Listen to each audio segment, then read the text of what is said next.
हाँ जी, नमस्कार आप सभी का स्वागत है अपने इस YouTube चैनल एड्यूरोही पर। मैं आपका अपना विजय भारत आप सभी का स्वागत करता हूं। जैसे कि आपको पता है, हम डेली करंट अफेयर्स एनालिसिस किया करते हैं विद एमसीक्यूज। आज 11 अप्रैल के दिन आप सभी का करंट अफेयर्स की इस सुप्रभात सीरीज में भरपूर अभिनंदन है। चलिए जी, पहली न्यूज को हम कवर करते हैं। तो आपको पता है, भारत के निर्वाचन आयोग के द्वारा इलेक्शंस की घोषणा कर दी गई है। तो आपको पता है, ये लोकसभा के जो चुनाव हैं वो 7 चरणों में संपन्न होने वाले हैं। 19 अप्रैल को ये इलेक्शन शुरू होंगे और 1 जून तक चलेंगे। फिर इनकी जो गिनती होगी वो 4 जून को होगी। भारत के निर्वाचन आयोग के मुख्य चुनाव आयुक्त को जेड श्रेणी की सिक्योरिटी भी दे दी गई है। और जैसे जैसे लोकसभा के चुनाव नजदीक आते जा रहे हैं, वैसे वैसे अलग अलग पार्टियां अपने मैनिफेस्टो जारी कर रही हैं। यानी कि जब उनकी सत्ता आएगी तो वो क्या काम करवाएंगे। ठीक, हमने बात की थी भारतीय राष्ट्रीय कांग्रेस के बारे में, वैसे ही हमने बात की थी भारतीय कम्युनिस्ट पार्टी के बारे में कि किस प्रकार से उन्होंने अपनी बातें रखी है अपने मैनिफेस्टो में। आज हम बात करने वाले हैं समाजवादी पार्टी के बारे में। समाजवादी पार्टी ने भी अपना मैनिफेस्टो जारी कर दिया है और इन्होंने अपने इस चुनावी घोषणा पत्र में caste based census, MSP guarantee और अग्निपथ स्कीम को खत्म करने का वादा किया है। और आपको पता है, वहां पर गठबंधन के तहत ये इलेक्शन लड़ने वाले हैं। तो इलेक्शन जो होंगे वो गठबंधन के तहत होंगे। तो उत्तर प्रदेश की 80 लोकसभा सीटों में से 62 सीटों पर ये सपा पार्टी यानी कि समाजवादी पार्टी इलेक्शन लड़ रही है और बाकी जो बचती है 17, वहां पे ये कांग्रेस पार्टी जो है वो इलेक्शन लड़ रही है। ठीक है, समाजवादी पार्टी के वर्तमान में अध्यक्ष कौन है? अखिलेश यादव। तो इन्होंने 10 अप्रैल को लोकसभा चुनाव के लिए पार्टी के घोषणा पत्र का अनावरण किया था और जिसमें इन्होंने प्रॉमिस किया है कि वो कास्ट बेस्ड सेंसस लेकर आएंगे, यानी जाति आधारित जनगणना लेकर आएंगे 2025 में। और इसी के साथ वो लीगल गारंटी देंगे एमएसपी के लिए। ठीक है, और कहा है कि अग्निपथ स्कीम जो लाई गई है उसे भी वो खत्म कर देंगे। और इस घोषणा पत्र का इन्होंने नाम दिया है जनता का मांग पत्र हमारा अधिकार। तो ये सपा पार्टी के द्वारा सपा के मुख्यालय में जारी किया गया था। यहाँ पर आप फोटो भी देख पा रहे होंगे। ये देखो, इन्होंने जो डायलॉग बोला है जनता का मांग पत्र हमारा अधिकार, तो ये मैनिफेस्टो इन्होंने जारी किया है। जिस पार्टी के बारे में हम बात कर रहे हैं, सपा पार्टी यानी कि समाजवादी पार्टी, इसके बारे में थोड़ा सा आप बताने का प्रयास करेंगे कि समाजवादी पार्टी की स्थापना कब हुई थी। तो जल्दी से आप बताने का प्रयास करेंगे। समाजवादी पार्टी, इसको नॉर्मल बोला जाता है सपा। तो इसकी स्थापना कब की गई थी? तो जिन्होंने इसमें ऑप्शन टिक किया होगा जल्दी से बताएं। सी ऑप्शन जिन्होंने टिक किया है उनका बिल्कुल ठीक रहेगा। 4 अक्टूबर 1992 को उत्तर प्रदेश में समाजवादी पार्टी की स्थापना की गई थी और बेसिकली ये उत्तर प्रदेश की पार्टी है। और इसके संस्थापक की बात की जाए तो इसके संस्थापक कौन थे? तो नाम आता है मुलायम सिंह यादव। मुलायम सिंह यादव के नेतृत्व में सपा पार्टी की स्थापना की गई थी।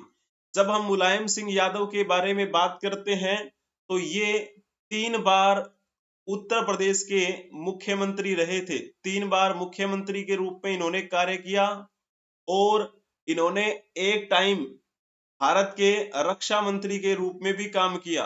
भारत के रक्षा मंत्री भी ये रहे। ठीक है, तो इस प्रकार आपको ये बात ध्यान में रखनी है। और अभी तो इनकी डेथ हो चुकी है। मुलायम सिंह यादव 3 बार मुख्यमंत्री रह चुके हैं। और 10 अक्टूबर 2022 को इनकी मृत्यु हो गई थी मेदांता हॉस्पिटल गुरुग्राम में, क्योंकि काफी लंबे समय से बीमारी से जूझ रहे थे। इन्हीं के बेटे हैं अखिलेश यादव, जो अभी वर्तमान में इस पार्टी के क्या हैं? प्रेसिडेंट हैं, जिन्होंने ये अभी मैनिफेस्टो जारी किया है। जो बीच में आपको दिखाई दे रहे हैं ये इनके बेटे हैं, वर्तमान में अध्यक्ष हैं इस पार्टी के। और फोटो देखने का प्रयास करेंगे तो ये है मुलायम सिंह यादव और ये हैं अखिलेश यादव, इनके बेटे, वर्तमान में प्रेसिडेंट हैं ये इस पार्टी के। तो जैसे मैंने आपको ये बताया, ये 3 बार मुख्यमंत्री रहे थे और ये 1 बार मुख्यमंत्री रह चुके हैं अखिलेश यादव उत्तर प्रदेश के।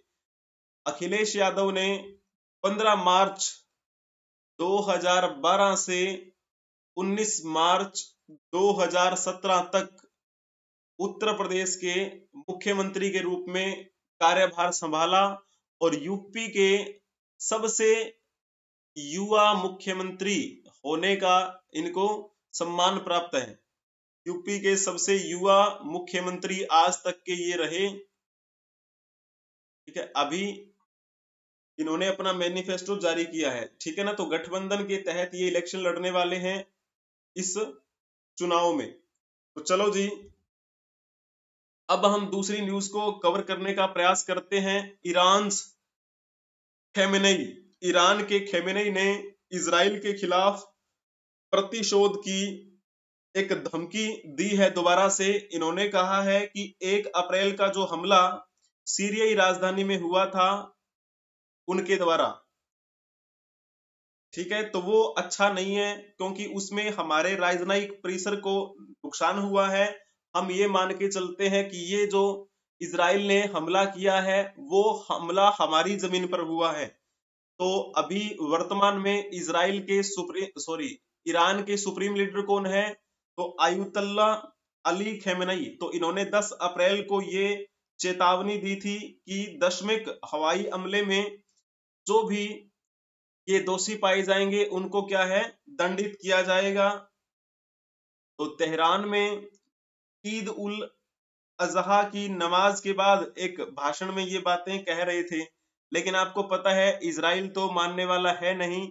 इजराइल ने प्रत्युत्तर में जवाब दिया है कि अगर आपको ये लगता है कि हमने दशमक में हमला किया और उसमें आपको कुछ नुकसान हुआ तो आपने ये मान लिया कि वो हमारी धरती पर नुकसान है। अगर आप हमें दंडित करने का प्रयास करेंगे तो हम वादा करते हैं हम ईरान में घुसकर आपको मारेंगे। ठीक है, तो उन्होंने वो चेतावनी दी है जो मैंने इस स्क्रीनशॉट नहीं डाला है, ठीक है ना, लेकिन जवाब उनका आ चुका है। तो ये यहाँ पर आप देख रहे होंगे ईरान के अभी सुप्रीम लीडर हैं ये खामेनेई, ठीक है ना। तो थोड़ा सा हम बात करने वाले हैं, क्वेश्चन पूछ लेते हैं आपसे ईरान के बारे में। निम्नलिखित में से कौन सी ईरान की मुद्रा है? ईरान की मुद्रा कौन सी है इसमें से आपको बताना है, जल्दी से बताएंगे। ईरान, आपको पता है ना ईरान की राजधानी क्या है? ईरान की राजधानी है तेहरान। और ये तेहरान कहां पर बसा हुआ है? तो वहां पर एक पर्वत है, एक पर्वत श्रृंखला है, एल्बर्स पर्वत श्रृंखला। तो इसी एल्बर्स पर्वत श्रृंखला की आप कह सकते हैं तल पर ये स्थित है। इसके तल पर है ये तेहरान, ठीक है ना। तेहरान ईरान की राजधानी है और ईरान का अगर नाम लिखा जाए तो ये एक इस्लामिक गणराज्य है। ईरान इस्लामिक गणराज्य, ठीक है ना। और यही वो ईरान है, इससे पहले इसका नाम क्या होता था? फारस, ठीक है ना, फारस कहा जाता था इसे। और भारत में प्राचीन इतिहास की जब बात करते हैं तो सबसे पहला आक्रमण फारसी आक्रमण हुआ था, यानी ईरानी आक्रमण हुआ था। हखमनी साम्राज्य के शासकों ने आक्रमण किया था, आपको पता है 6ठी सदी ईसा पूर्व की बात है वो। तो ये 1935 से पहले इस ईरान का नाम फारस ही था। 1935 के बाद में इसे हम ईरान के नाम से जानने लगे। और इस ईरान की जो राजधानी है वो तेहरान है और ईरान की मुद्रा जो है वो है ईरानी रियाल, और वैसे कभी कभी नॉर्मल बोल देते हैं रियाल, ठीक है ना। तो रियाल वहां की मुद्रा है। जब हम बात कर रहे होते हैं सोम, ये सोम क्या है? तो सोम के बारे में, कहाँ की ये मुद्रा है, आप इसके बारे में क्वेश्चन में बताएंगे। लारी जो है वो कहाँ की है? लारी जॉर्जिया की मुद्रा है, जॉर्जिया।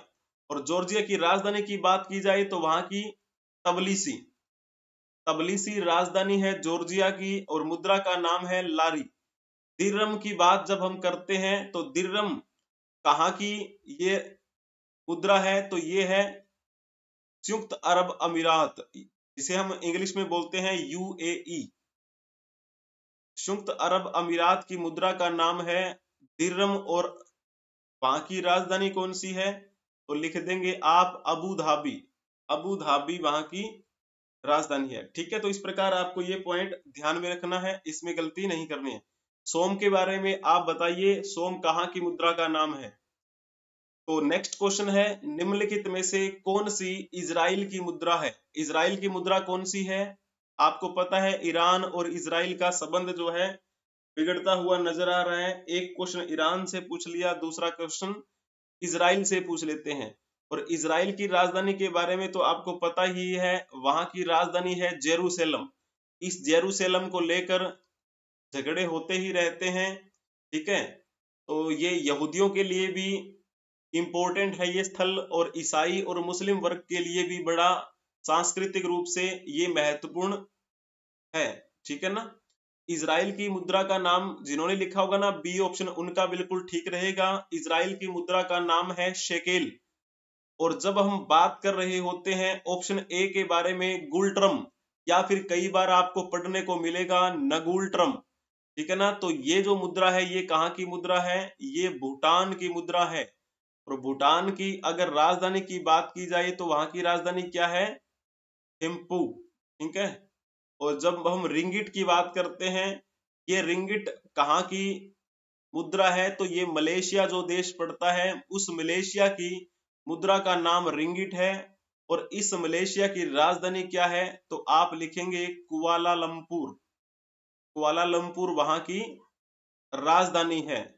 अब जैसे हम बात करते हैं कीप, ये कीप क्या है, कीप भी मुद्रा का नाम है और ये लाओस की मुद्रा का नाम है, लाओस।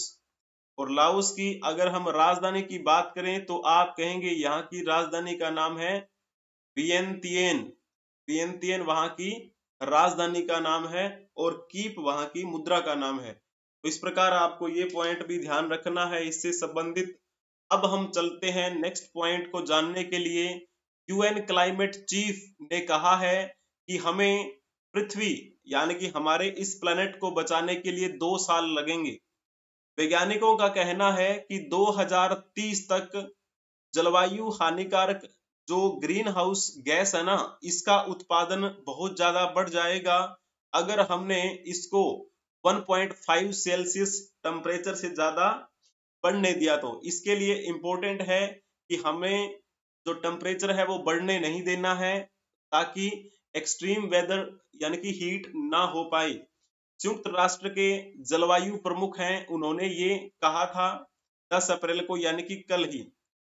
उन्होंने कहा कि सरकारों, व्यापारिक नेताओं और विकास बैंकों के पास बहुत खराब जलवायु परिवर्तन को रोकने के लिए, कार्रवाई करने के लिए, यानी कि उनके पास 2 साल है, 2 साल में हमें बहुत कुछ करना है। और उन्होंने चेतावनी देते हुए कहा था कि जो इस एजेंडे पर राजनेता हैं वो अपने एजेंडे को लेकर फिसल रहे हैं, उनको ध्यान में रखना चाहिए। ठीक है, तो टेम्परेचर बढ़ने नहीं देना है ताकि हम जो अपने इस प्लेनेट को बचा सकें। अब ये जो कार्यक्रम हो रहा था ये कहाँ हुआ था, लंदन में। उस लंदन के कार्यक्रम में इन्होंने ये बात कही है।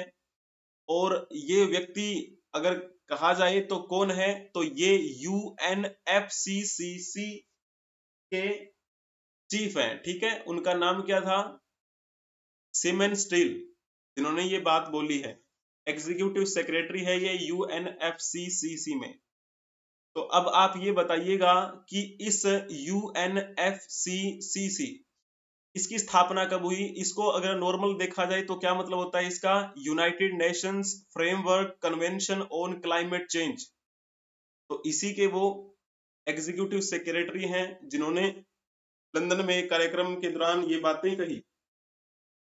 तो अब आप बताइएगा जरा, जलवायु परिवर्तन पर संयुक्त राष्ट्र फ्रेमवर्क कन्वेंशन की स्थापना कब हुई थी, आपको ये बताना है। इसमें आपका पॉइंट ठीक होना चाहिए, जल्दी से बता दो। जिन्होंने इसमें पॉइंट लिखा होगा ना 21 मार्च 1994, उनका बिल्कुल ठीक रहेगा। तो इस फ्रेमवर्क की स्थापना 21 मार्च 1994 को हुई थी। जिन्होंने ये पॉइंट टिक किया होगा उनका बिल्कुल ठीक रहेगा। जब हम बात करते हैं 1 जनवरी 1995 को क्या खास हुआ था, तो इस दिन WTO की स्थापना हुई थी। WTO का मतलब होता है वर्ल्ड ट्रेड ऑर्गेनाइजेशन, हिंदी में कहें तो विश्व व्यापार संगठन।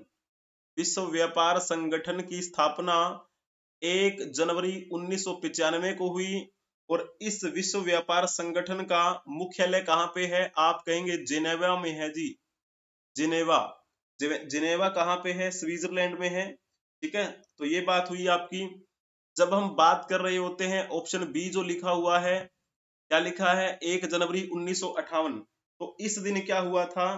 तो इस दिन यूरोपियन संघ की स्थापना हुई थी, EU।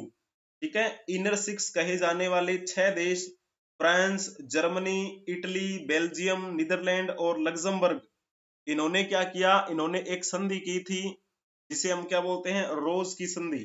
तो रोज की संधि के माध्यम से यूरोपीय आर्थिक समुदाय की स्थापना की गई थी। बाद में इस संगठन में क्या है? नामकरण किया गया और इसका नाम रखा गया यूरोपीय संघ। ठीक है, इसकी स्थापना नीदरलैंड में हुई थी और वर्तमान में इसका मुख्यालय जो कहाँ पे है? ब्रुसेल्स, जो कि बेल्जियम की राजधानी है। ठीक है, वहां पर इसका मुख्यालय है। करते करते जैसे जैसे समय बीतता चला गया, इसमें देश जुड़ते गए और वर्तमान में यूरोपीय संघ में 27 देश हैं। ठीक है, तो इस प्रकार ये बिंदु भी आपको ध्यान में रखना है, इसमें आपकी गलती बिल्कुल भी नहीं होनी चाहिए। अब जैसे आपके सामने लिखा है ऑप्शन ए, 7 अप्रैल 1948, इस दिन क्या हुआ था? तो इस दिन WHO की स्थापना हुई थी, वर्ल्ड हेल्थ ऑर्गेनाइजेशन, हिंदी में कहें तो विश्व स्वास्थ्य संगठन। विश्व स्वास्थ्य संगठन की स्थापना 7 अप्रैल 1948 को हुई और इसका जो मुख्यालय है वो कहाँ पे है? जिनेवा में है। इस विश्व स्वास्थ्य संगठन का मुख्यालय भी जिनेवा में है और विश्व व्यापार संगठन का मुख्यालय भी जिनेवा में है। और भी बहुत सारे संगठन हैं, जैसे विश्व मौसम विज्ञान संगठन है, उसका भी मुख्यालय जिनेवा में है। ठीक है ना, इस प्रकार आपको ये बिंदु ध्यान में रखना है। तो हम बात कर रहे थे यूनाइटेड नेशन फ्रेमवर्क कन्वेंशन और क्लाइमेट चेंज। तो क्लाइमेट चेंज के बारे में हम बातें कर रहे हैं। एक क्वेश्चन और बता दीजिए, जलवायु परिवर्तन पर संयुक्त राष्ट्र सम्मेलन होते रहते हैं, तो जैसे उसे नाम दिया जाता है कॉन्फ्रेंस ऑफ पार्टीज। तो इससे पहले 28 हो चुके हैं। तो COP 29 जो है वो सम्मेलन 2024 में कहां पर आयोजित किया जाएगा, तो वो आपको बताना है। जल्दी से आप बताने का प्रयास करेंगे, जल्दी से बताइएगा। जिन्होंने इसमें लिखा होगा ना बाकू अजरबैजान, तो COP 29 का जो आयोजन है वो 2024 में अजरबैजान के बाकू में किया जाएगा। और ये आपका कौन सा रहेगा? तो आप कहेंगे ये है COP 29। ठीक है ना, कॉन्फ्रेंस ऑफ पार्टीज 29th इनका ये सम्मेलन रहेगा और ये बातचीत करेंगे क्लाइमेट चेंज पे कि कितना हमने सुधार किया है, उसकी समीक्षा भी की जाएगी और आगे की क्या राह निकल सकती है उस पर भी बातें की जाएंगी। जब हम बात कर रहे होते हैं दुबई संयुक्त अरब अमीरात की, यहाँ पर क्या हुआ था? यहाँ पर COP 28 का आयोजन किया गया था और ये कब की बात है? तो ये 2023 की बात है, पिछले साल की। ठीक है, और उससे पहले COP 27 का आयोजन किया गया था। ठीक है ना, और ये कब की बात है? 2022 में।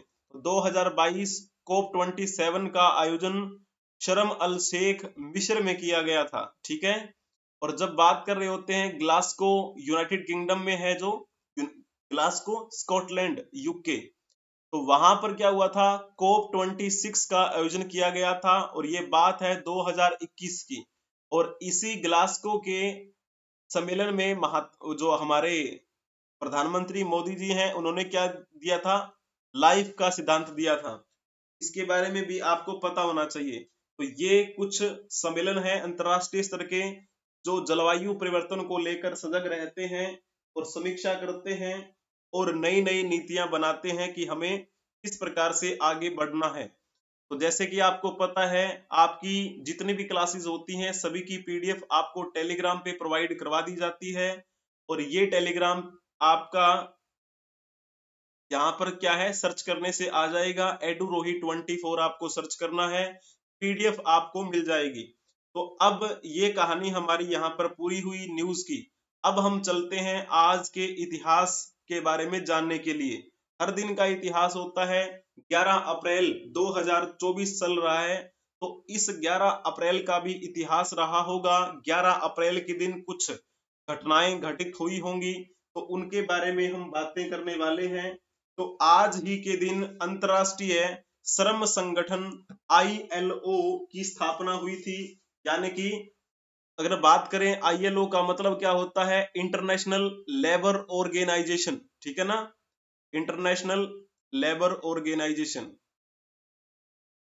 लिख देते हैं इसका पूरा नाम, इंटरनेशनल अंतरराष्ट्रीय श्रम संगठन ILO की स्थापना आज ही के दिन हुई थी, यानी कि 11 अप्रैल को हुई थी।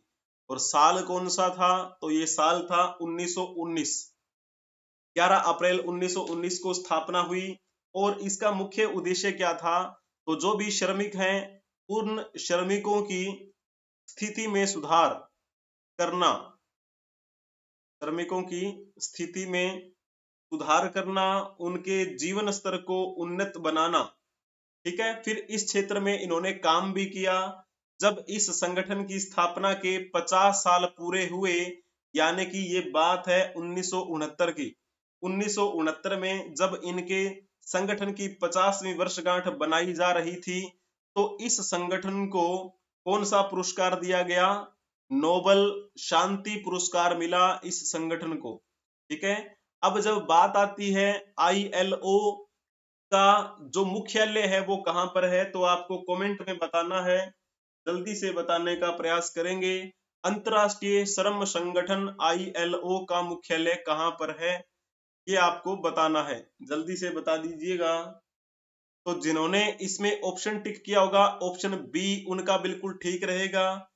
चाहे हम बात कर रहे हो ILO की, यानी कि इंटरनेशनल लेबर ऑर्गेनाइजेशन की, इसका भी मुख्यालय जिनेवा स्विट्जरलैंड में है। जब हम बात करते हैं ITU की, यानी कि अंतरराष्ट्रीय दूरसंचार संघ, तो इसका भी मुख्यालय जिनेवा में है। और जैसे मैंने थोड़ी देर पहले ही आपको बताया था, WHO वर्ल्ड हेल्थ ऑर्गेनाइजेशन, विश्व स्वास्थ्य संगठन, इसका भी मुख्यालय जिनेवा स्विट्जरलैंड में है। और जब बात करते हैं WMO वर्ल्ड मेट्रोलॉजिकल ऑर्गेनाइजेशन, यानी कि हम बात करें विश्व मौसम विज्ञान संगठन की, इसका भी मुख्यालय जिनेवा स्विट्जरलैंड में है। और विश्व बौद्धिक संपदा संगठन, जिसे हम क्या बोलते हैं, WIPO, इसका भी मुख्यालय कहां पे है, जिनेवा स्विट्जरलैंड में है। WTO वर्ल्ड ट्रेड ऑर्गेनाइजेशन, यानी इसे हम क्या बोलेंगे, विश्व व्यापार संगठन, इसका भी मुख्यालय कहां पर है, तो जिनेवा स्विट्जरलैंड में है। तो ये कई अंतरराष्ट्रीय स्तर के संगठन हैं जिनका मुख्यालय जिनेवा स्विट्जरलैंड में ही है, ठीक है ना। तो इस प्रकार आपको ये बिंदु ध्यान में रखना है। अब हम चलते हैं नेक्स्ट। आज ही के दिन क्या हुआ था, महात्मा ज्योतिबा फुले का जन्म हुआ। और ज्योतिबा फुले के बारे में अगर कहा जाए तो ये महान विचारक हुए हैं हमारे भारतवर्ष के, और एक समाज सेवी थे ये, समाज सेवी और क्रांतिकारी, ठीक है। महात्मा ज्योतिबा फुले का जन्म आज ही के दिन हुआ था। कब हुआ था, 11 अप्रैल 1827 की बात है ये, जब इनका जन्म हुआ था। तो जब हम इनके बारे में बात कर रहे होते हैं, तो इनका परिवार जो था, इनका जन्म वैसे पुणे में हुआ था। इनकी कर्म भूमि कहाँ रही थी, महाराष्ट्र इनकी कर्म भूमि रही। इनके पिता गोविंदराव फुले किसका काम किया करते थे, तो वो फूलों का काम किया करते थे, फूल बनाने का काम था उनका, फूलों के गजरे बनाया करते थे वो। इसी वजह से ये माली के काम में लगे होने के कारण इनका सरनेम जो था वो फूले पड़ गया। ठीक है ना। तो इनका परिवार जो था वो फूलों के गजरे बनाने का काम किया करता था। तो काफी समय तक इन्होंने अपना अध्ययन किया मराठी भाषा में, और फिर बाद में क्या है, एक अच्छे दार्शनिक के रूप में भी ये उभरे।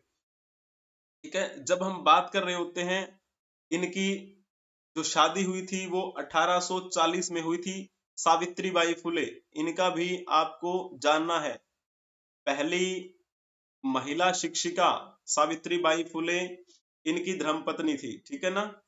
तो इस प्रकार आपको ये बातें ध्यान में रखनी है। दोनों पति पत्नियों ने क्या किया था, एक बच्चों के लिए 1853 के आसपास एक विश्वविद्यालय, एक पाठशाला का एक उद्घाटन किया। ठीक है। और यही थे वो व्यक्ति जिन्होंने कहा था कि जो हमारा विवाह है वो बगैर पंडित के हो सकता है। तो विवाह संस्कार जो बगैर पुरोहित के इन्होंने आरंभ करवाया था, और इसे मुंबई हाईकोर्ट से मान्यता भी मिली थी। और जितने भी जो बाल विवाह हुआ करते थे, यानी कि बच्चे ही होते थे, उनका भी शादी कर दिया जाता था, है ना। तो बाल विवाह के ये विरोधी थे और विधवा विवाह के समर्थक थे, और लोकमान्य के प्रशंसकों में से ये एक रहे थे। ठीक है ना। और जब हम बात कर रहे होते हैं 1873 के आसपास की, 1873 में महात्मा फुले ने सत्य शोधक समाज की स्थापना की थी। सत्य शोधक समाज की स्थापना किसने की, तो नाम लिख देना आप इन्हीं का। ठीक है। 1873 की बात है ये। और इसी साल कहा जाता है कि इन्होंने एक पुस्तक का प्रकाशन भी किया था, जिस पुस्तक का नाम है गुलामगिरी। इस पुस्तक के बारे में आप पढ़िएगा, आपको बहुत सी बातें देखने को मिलेंगी, एक नजरिया आपको समझ में आएगा। कहा जाता है कि ये पुस्तक इसी साल 1873 में ही प्रकाशित हुई थी। दोनों ही इस घटनाओं ने, यानी कि सत्य शोधक समाज और गुलामगिरी की पुस्तक के प्रकाशन ने पश्चिमी भारत और दक्षिण भारत के भावी इतिहास और चिंतन को बहुत प्रभावित किया था। हालांकि ये जो पुस्तक है वो बहुत कम पेजों की है, लेकिन इसमें जो दिए गए विचार है ना, वो काफी लंबे समय तक चले। ठीक है ना। तो चलिए, इस प्रकार से आपको ये बात ध्यान में रखनी है। और इनकी फिर मृत्यु हो गई थी 1890 के आसपास में। ठीक है। वो बात है 28 नवंबर 1890। ठीक है। ये हमने ज्योतिबा फुले के बारे में थोड़ा सा जानने का प्रयास किया। अब हम थोड़ा देख लेते हैं, आज के दिन ही कस्तूरबा गांधी जी का जन्म हुआ था, 11 अप्रैल 1869 की बात है ये। और कस्तूरबा गांधी के बारे में तो आपको पता ही है, ये महात्मा गांधी की धर्मपत्नी थी, है ना। महात्मा गांधी की धर्मपत्नी। इनका जन्म आज ही के दिन हुआ 11 अप्रैल 1869 को। और इनका सरनेम क्या था, ये बा के नाम से प्रसिद्ध थी। ठीक है। काठियावाड़ पोरबंदर में इनका जन्म हुआ। जब भी हम अपने भारत के गौरवशाली इतिहास की बात करते हैं, तो बहुत सारे बलिदान की गाथाएं हमें पढ़ने को मिलती हैं। और इसी प्रकार से अपने इतिहास की अगर हम विवेचना करेंगे, तो हमें पता लगेगा कि बहुत सी महिलाएं थी जिन्होंने हमारे स्वतंत्रता संग्राम में बढ़ चढ़कर हिस्सा लिया। ठीक वैसे ही हम बात करते हैं इनका, यानी कि कस्तूरबा गांधी का योगदान भी बहुत महत्वपूर्ण रहा। और वैसे भी हमारे यहाँ पर बहुत सारे वीर क्रांतिकारी हुए और वीरांगनाएं हुई, जिनका महत्व बहुत है हमारे इस भारतीय इतिहास में। है ना। तो योगदान चाहे वो सांस्कृतिक रूप से हो, पारंपरिक हो, राजनीतिक हो, अर्थव्यवस्था से संबंधित हो, युद्ध हो, शांति हो, है ना, हर प्रकार से महत्वपूर्ण रहा। तो चलो जी, अब हम नेक्स्ट चलते हैं। आज ही के दिन फणीश्वर नाथ रेणु का निधन हुआ था, यानी कि 11 अप्रैल 1977 की बात है जब इनका निधन हुआ था। अब बात है कि इनके बारे में हमने आवश्यकता ही क्यों है, क्यों हम बात कर रहे हैं। तो इनकी कर्म भूमि थी बिहार, और ये एक बेहतरीन उपन्यासकार रहे हैं, उपन्यासकार। जब हम इनकी रचनाओं की बात करते हैं तो कौन कौन सी रचनाएं इन्होंने लिखी थी, तो एक नाम आता है मेला आंचल, ये नाम आपने सुना होगा। तो ये रचना इन्हीं की है, मेला आंचल, जो 1954 में प्रकाशित हुई थी। एक रचना का नाम आता है प्रति परिकथा, ये भी रचना किसके द्वारा रचित है, फणीश्वर नाथ रेणु के द्वारा रचित है। 1957 में ये प्रकाशित हुई थी। और एक रचना जिसका नाम था जुलूस, ये 1965 में प्रकाशित हुई। और एक का नाम है कितने चौराहे, ये भी रचना इन्हीं के द्वारा लिखी गई है और ये 1966 में प्रकाशित हुई। ठीक है ना। तो इस प्रकार आपको ये बिंदु ध्यान में रखने हैं। और ये फणीश्वर नाथ रेणु, इनको पद्म श्री से सम्मानित किया गया था, पद्म श्री। आपको पता है हमारे कितने नागरिक सम्मान है, सर्वोच्च नागरिक सम्मान 4 है ना। तो पहले जैसे बात करते हैं भारत रत्न की बात आती है, फिर पद्म विभूषण, फिर पद्म भूषण और फिर पद्म श्री। तो इनको जो चौथे नंबर का हाईएस्ट जो अवार्ड है नागरिक सम्मान, वो इनको दिया गया था।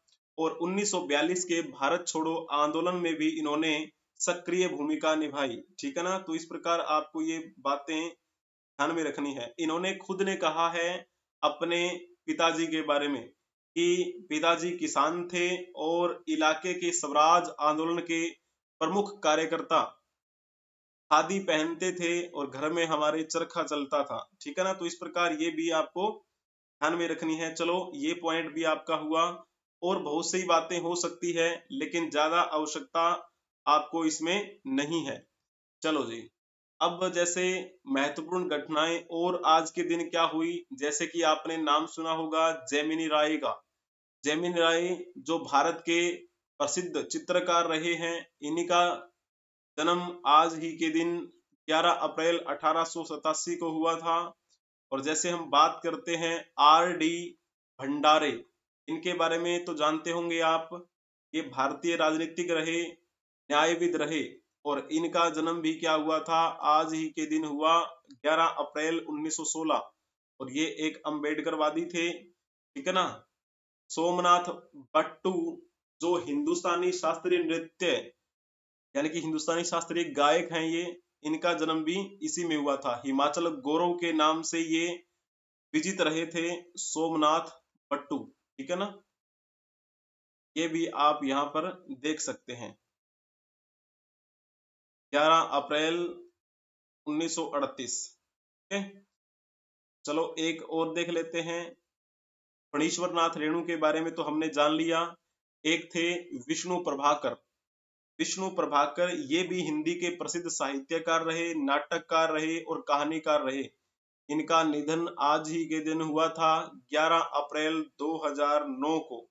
ठीक है ना। तो इस प्रकार ये आपको बातें ध्यान में रखनी है। ठीक है। चलिए जी, आज की हमारी कहानी यहीं पर समाप्त होती है। वीडियो अगर आपको पसंद आई है तो लाइक कर दीजिए, चैनल को सब्सक्राइब कर लीजिए और अपने दोस्तों को भी शेयर कर दीजिए। एडू रोही ऑफिशियल जो है अपने चैनल का नाम है, इसे आप सब्सक्राइब कर लेंगे। और दूसरा चैनल भी है एडू रोही ऑफिशियल शॉर्ट्स, जिस पर आपको शॉर्ट्स वीडियो मिला करेंगी। ठीक है। और आप हमें फॉलो कर सकते हैं इंस्टाग्राम, ट्विटर, एक्स पे और टेलीग्राम पे। बस आपको सर्च करना है एडू रोही 24। किसी भी परीक्षा की तैयारी से संबंधित जानकारी के लिए व्हाट्सएप कर सकते हैं। नंबर दिया गया है 8307730527। सभी कक्षाओं की PDF प्राप्त करने के लिए टेलीग्राम से जुड़ें। और ये टेलीग्राम का हैंडल नेम दिया गया है एडू रोही 24। आप सभी का धन्यवाद बने रहने के लिए। लाइक कर दीजिए, शेयर कर दीजिए और सब्सक्राइब भी कर लीजिए। हम मिलेंगे नेक्स्ट क्लास में, तब तक के लिए नमस्कार, प्रणाम, जय हिंद, जय भारत।